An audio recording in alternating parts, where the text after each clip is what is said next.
আল্লাহর মহান একজন ওলি শিবলি রহমতুল্লিল আলাইহ। তার ৪,৫০০ আলেম ফাজেল ভক্ত ছিল। একদিন ভক্তদেরকে ডেকে বলছিল, ভক্তরা আমার কাছে মুরিদ হয়ে তোরা কি কেউ আল্লাহরে দেখছাস? ভক্তরা বলে, বাবা এটা কি কথা কইলেন? আল্লাহ নিরাকার লা শারীকা লাহ, আল্লাহরে কি কোনদিন দেখা যায়? গুরু বলে, কেউ দেখোস নাই?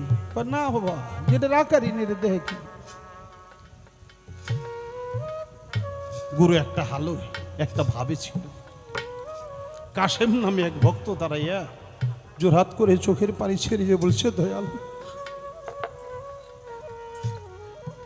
আমি কি একটু কথা বলতে পারি? যে হ্যাঁ বাবা, যার ইচ্ছা সেই বলতে পারে। বাবা আমি যে আমার আল্লাহরে দেখেছি। হঠাৎ করে অন্যমনস্ক কি বললা? তুমি আল্লাহকে দেখেছো? কি বলতে চাও তুমি? তুমি কি বুঝা বললা না বুঝা বললা?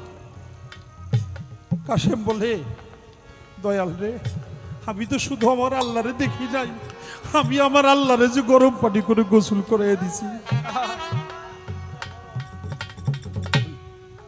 শুধু গোসলই তো করাই নাই, আমি আমার আল্লাহরে হাত পা টিপে ঘুম পড়াইয়া দিছি।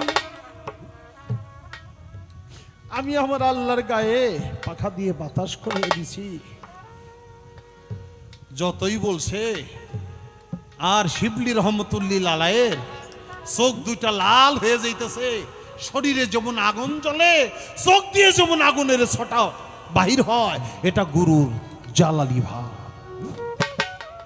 যখন জামালি ভাব থাকে তখন গুরুর সাথে কত ঠাট্টা মস্করা করে, কিন্তু যখন জালালি ভাবের উদয় হয় তখন যেন কোনো ভক্ত গুরুর চোখের দিকে না তাকায়, সর্বনাশ হয়ে যাবে।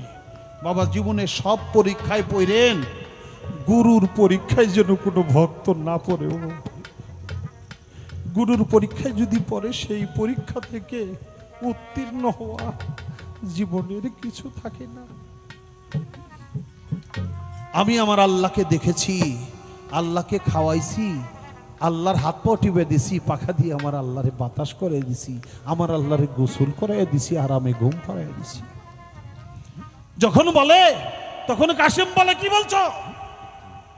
যে আল্লাহ খায় না ঘুমায় না, সে আল্লাহরে তুমি গোসল করাইছো, খাওয়াইছো, ঘুম পাড়াইছো, বলো তোমার আল্লাহ কেমন?